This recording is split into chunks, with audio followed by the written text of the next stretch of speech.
लोग खुश हैं, जो एक एक दाने के लिए तरस रहे थे। आज उनके घर में कम से कम इतना अनाज तो है कि वो अपना जीवन यापन सुख से कर रहे हैं। आप नर्मदा बहन से और भी जितनी मुखिया हैं हमारी, जितने भाई लोग हैं, उनके मुंह से यदि बयान सुनेंगे आप तो वो यही बताएंगे कि पहले हम बहुत तकलीफ़ का सामना किए हैं, लेकिन जब से इस ज़मीन पे हमने कब्जा किए हैं तो आज हमारा जीवन बहुत सुखी है।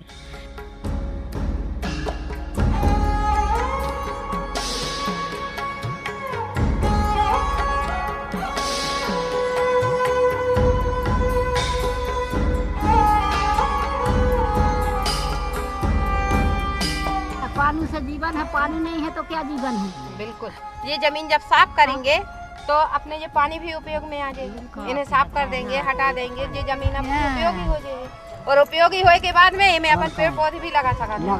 सब पानी है ही है अपने पास।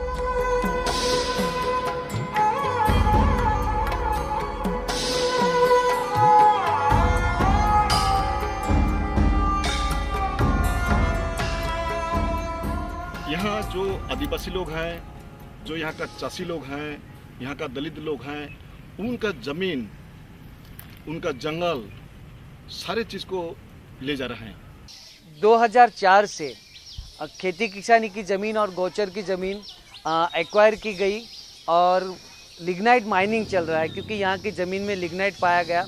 4500 बीघा ज़मीन लोगों की खेती किसानी की तो एक्वायर की गई, पर साथ साथ GMDC जो एक गवर्नमेंट की कंपनी है, गुजरात मिनरल डेवलपमेंट कॉरपोरेशन, उन्होंने इलीगली 260 बीघा ज़मीन जो गौचर की है, जो गांव की कहलाती है और गांव के पशुओं के लिए आरक्षित है, उस ज़मीन पर भी कब्जा किया। हमारा पास तो कुछ नहीं है, कमाने खाने वाला आदमी है। हाँ, जो रहे हैं वो ज़मीन दूसरा कोई के है, मेरे पास नहीं है। वो आदमी आता है, धमकी देता है कि ज़मीन में से निकल जाओ, हट जाओ। तो भैया हमारा तो कुछ नहीं है, तो हम कहाँ जाएंगे। हम किसानों को यहाँ कोयला नहीं है और लीज खत्म हो गया 99 साल, तो वो ज़मीन हम लोग को वापस कर दे। ये ज़मीन हम लोग की बपौती ज़मीन है, हम लोग छोटे छोटे किसान मर जाएंगे। आप लोग से अनुरोध है, इसके लिए मदद करें। हम लोग मर मिटेंगे तो मिटेंगे, ज़मीन नहीं छोड़ेंगे। With their house demolished, Alice Utoji and her family now live on this boat. Born in Makoko, Alice says she will not leave. Makausi, located east of Johannesburg, is one such settlement that has been forcefully removed by the Ekurhuleni municipality. The people of Makausi were told that the land they had been living on for 20 years was unstable and unsafe to live on.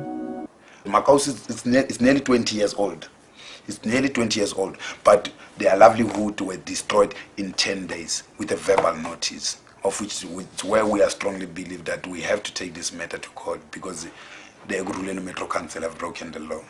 We really believe that they've broken the law. Here we were better because there's shops, there's everything. Even children, they can go to school. There's anything. There's nothing, there's no water, there's no taxi rank. What they're doing to us, government, it is not right. Forced eviction normally is done by companies, private companies, with the assistance of the local authority or the government, and they used to evict people from their original place without fair compensation. हमें ज़मीन के लिए सत्याग्रह इसलिए करना पड़ रहा है कि सरकार ही नीतियां बना रही है कि लैंड ग्रैब करो, SEZ के द्वारा, माइनिंग के द्वारा, फैक्ट्रीज के द्वारा, हाईवेज के द्वारा, अर्बन स्पेकुलेशन के द्वारा।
अधिकार मांगने के लिए। और कहा 20 साल हो गए जमीन पे और आदमी कह रहे थे हाँ मिल जाए और अभी तक कोई सुनाई नहीं है। सरकार अपनी मनमानी कर रही है, इसे हम लोग सब जा रहे हैं।